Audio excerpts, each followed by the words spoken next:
the County Observer and Monmouthshire Central Advertiser, Abergavenny and Raglan Herald, Usk and Pontypool Messenger, and Chepstow Argus introduce us to the life and exploits of the renowned King Arthur and his Knights of the Round Table. Chapter 4. Now to my task, mysterious agency, ye spirits of the unbounded universe, whom I have sought in darkness and in light, he who do compass earth about and dwell in subtler essence, ye to whom the tops of mountains inaccessible are haunts, and earth's and ocean's caves familiar things, I call upon ye by the written charm, which gives me power upon you. Rise, appear. Byron. Merlin's adventure upon the lake, his plans for placing Arthur upon the throne, the storm and fiery clouds, the enchanted island. Merlin summons to the nymphs of the lake his power over Morgan La Fay, the queen of the lake, her vow of vengeance. Merlin descends to the cave beneath the lake, meeting of Merlin and Viviane, forging of the magic glaive.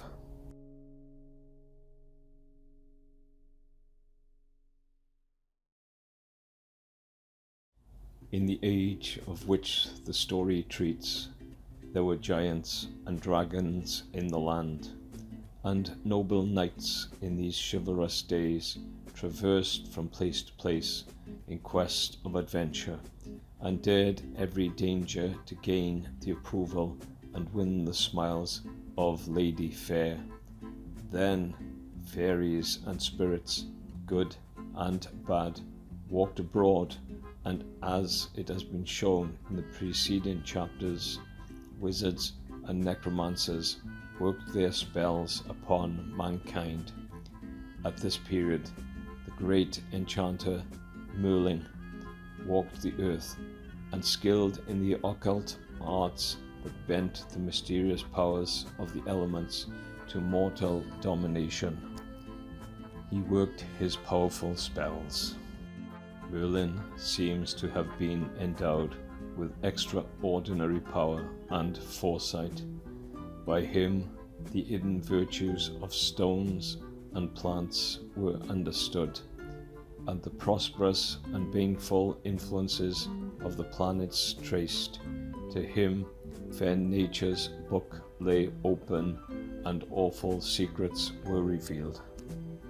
As he was gliding smoothly along in his barge over the dark waters of a mountain lake near Caerleon, strange sounds and fantastic forms hovered in the air around him. The ministers of my arch for Morgan La Fay are moving around me, and the spirits of the lake are disturbed, mused Merlin.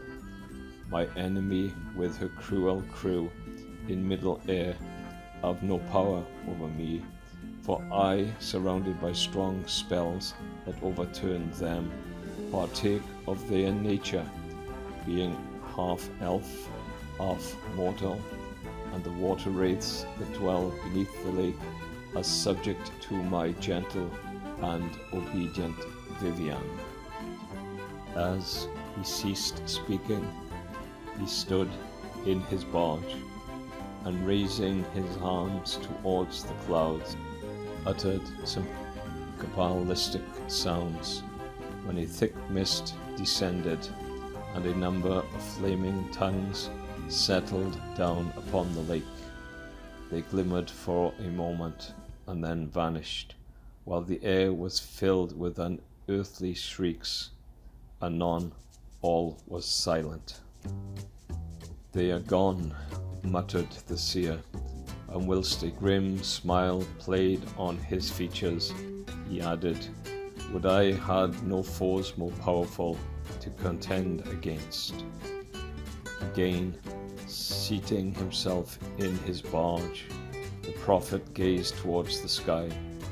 Between the mountains the sun set like a fiery furnace, and overhead the sky was mantled in dark, sulphurous clouds, but between two of the gloomy vapours a large white star shone brightly from a heaven of azure blue.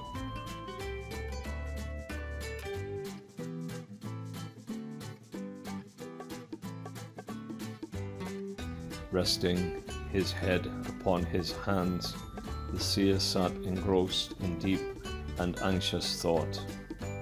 "I must to my task," he cried. "Since Uther's death, no king reigns over the land, and the nobles contend among themselves. The common sort grow bold and turbulent, and the realm is in jeopardy. War for the crime I sanctioned in obedience to the king. The heir is lost, and they look to me to find him, for they believe that Arthur, the foster child of Sir Ector, is the son of Uther Pendragon, the mighty king of Britain. Will they consent to be ruled by the beardless boy whose hand has never held a sword?" The margin of the lake was indented by bays and broken by headlands. In the distance loomed a lofty mountain, upon whose summit wreathed mingled clouds and fire in the shape of a dragon, and the atmosphere was dark and dense. In an instant a blaze of lightning illuminated the sky, and there came bursts of thunder, crash upon crash. The sky again cleared. The mountain top was void.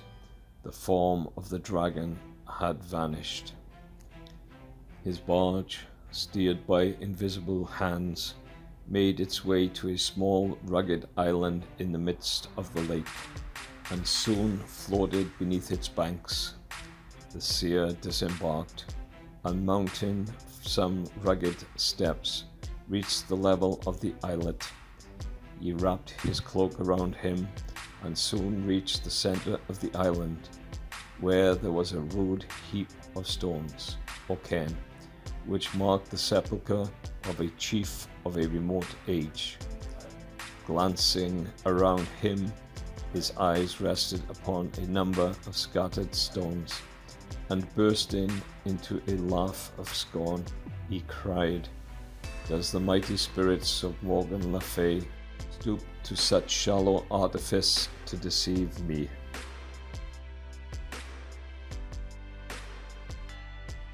"Comest thou here to pry into my secrets and to baffle my purpose?" replied a voice. "Ill-minded Lady of the Lake, be as thou art wont to be." And approaching, Merlin gathered up a handful of water and sprinkled it upon the stones. A wild shriek of terror then arose, and where the stones were a group of nymphs of dazzling beauty appeared, their arms entwined each other as though for mutual protection, whilst one more lovely and of greater stature than the rest, with a haughty step, advanced towards the wizard. Her voice had a severe and commanding expression. Her dark eyes glowed with revengeful fire, and every fibre of her ravishing form quivered through the robe of spotless white in which she was apparelled. A golden coronet, studded with gems, encircled her fair brow, and her raven locks floated wildly upon the evening breeze.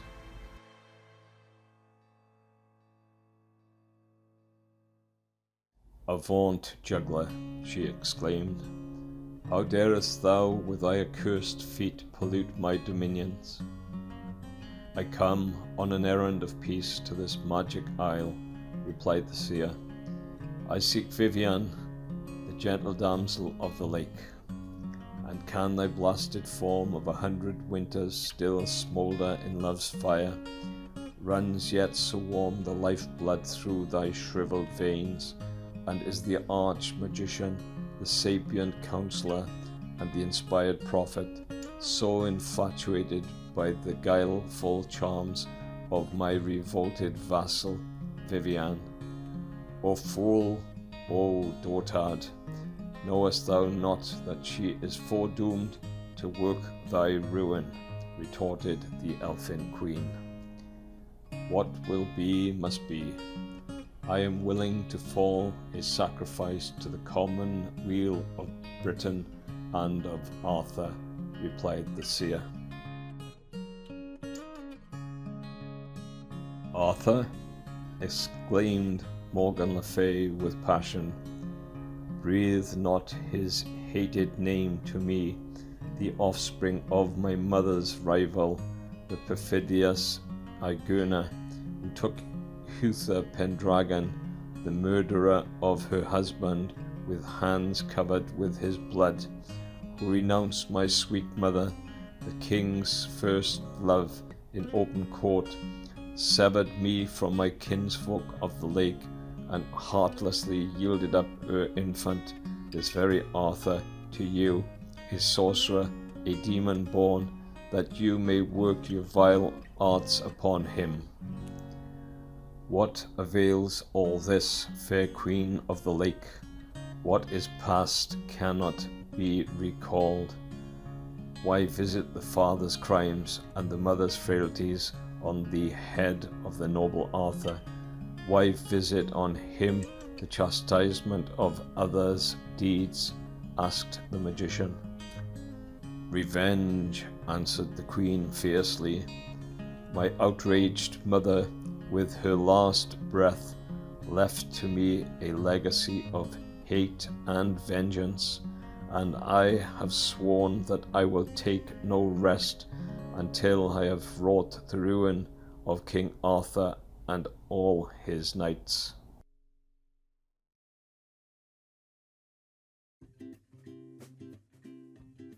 Prithee, cease thy idle words, said Merlin.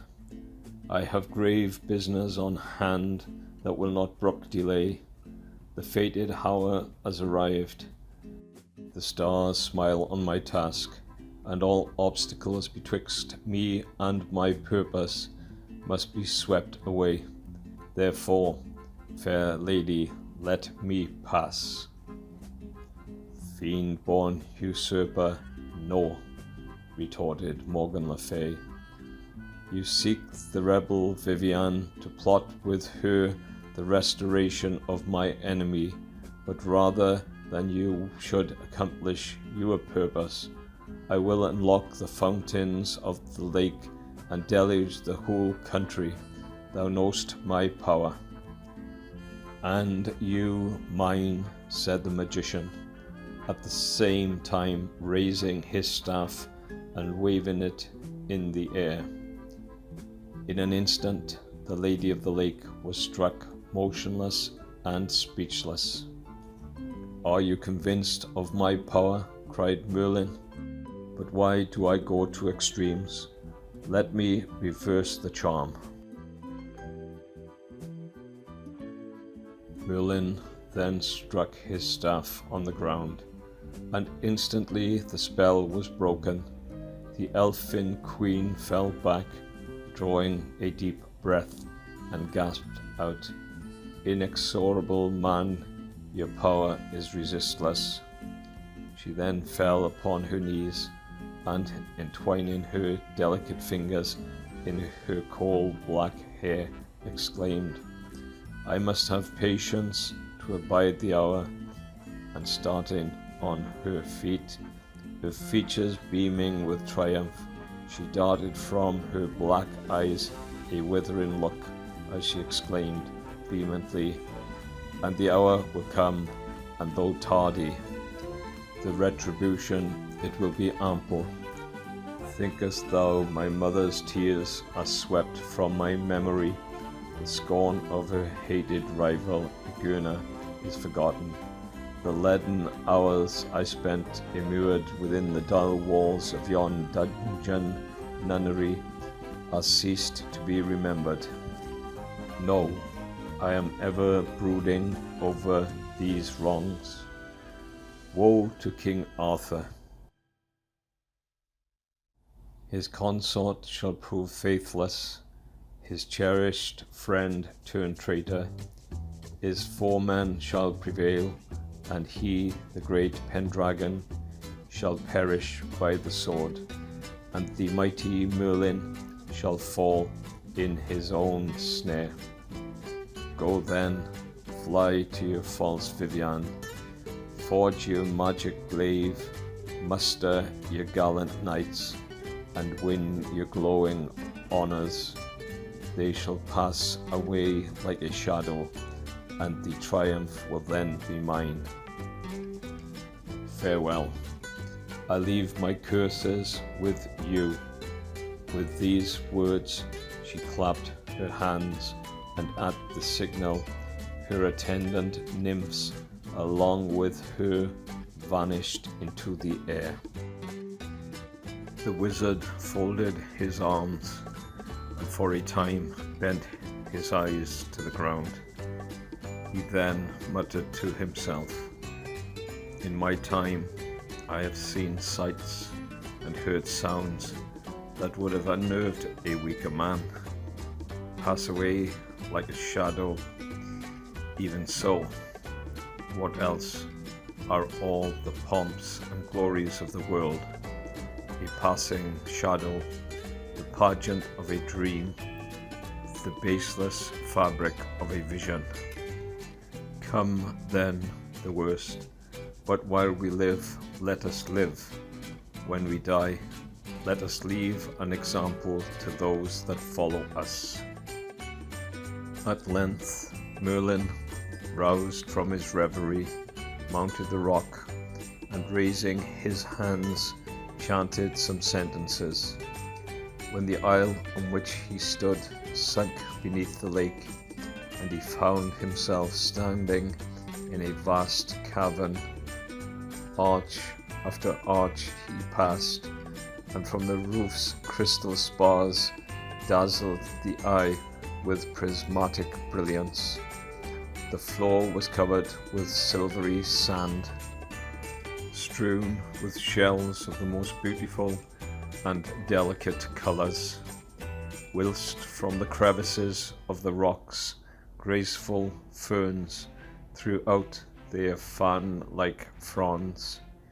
He paced the fairy halls which were familiar to him, and presently a merry laugh greeted his ear, as from between two pillars bounded a young and beautiful nymph to greet him, and with bewitching sweetness of tone exclaimed, "Welcome, master dear," laying her little hands upon his bosom with childlike simplicity mingled with veneration. "I have counted the sands in the hourglass for your return. Is all going on well?" "Bravely, my peerless Viviane," replied the magician, at the same time fondly smiling on her and caressing her. "I dreaded some mishap," said she gravely, "for I knew Morgan La Fay would bring her most powerful spells to work against our enterprise. Tonight the spirits of the mountains were in arms, and on the summit of Monmouthshire I saw a dragon form, writhing in clouds of smoke and fire. Met you the queen?" "Yea, by the stones of the mystic circle," laughed the magician. "Rather would I have encountered all the dragons and serpents that sprang from the blood of Medusa, than have been confronted by Morgan Le Fay, her envenomed tongue as the sting of a scorpion. But tell me, fair Viviane, is the great task accomplished? Most satisfactorily, answered Viviane, clapping her hands with joy. Wieland and his goblin armourers have finished their task. Excalibur is forged. The noble sword lies in yon grot, which it illuminates with its brilliancy. Come and see. The delighted wizard was conducted into the innermost recesses of the cavern by his fair companion, and there, on a block of black marble, stood an iron anvil, whereon lay a mighty sword that shone with dazzling lustre, and beside it lay its richly jewelled scabbard.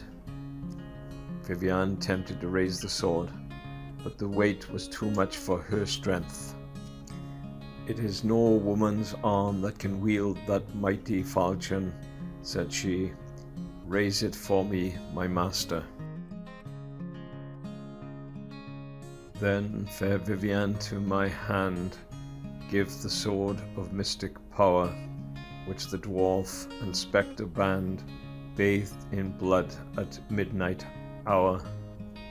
Merlin took up the sword, flourished it in the air, pressed its point on the earth to test its flexibility, examined its edge, and then, with a triumphant shout, rattled it into its sheath, at the same time exclaiming, "It is a faultless weapon, a pledge and sure talisman of victory." "The sword is your gift to Arthur," said Viviane, "but to me he owes the virtues of the scabbard. I have laid a spell upon it, and it is 10 times more precious than the sword, for while Arthur keeps the scabbard at his side, he shall lose no blood."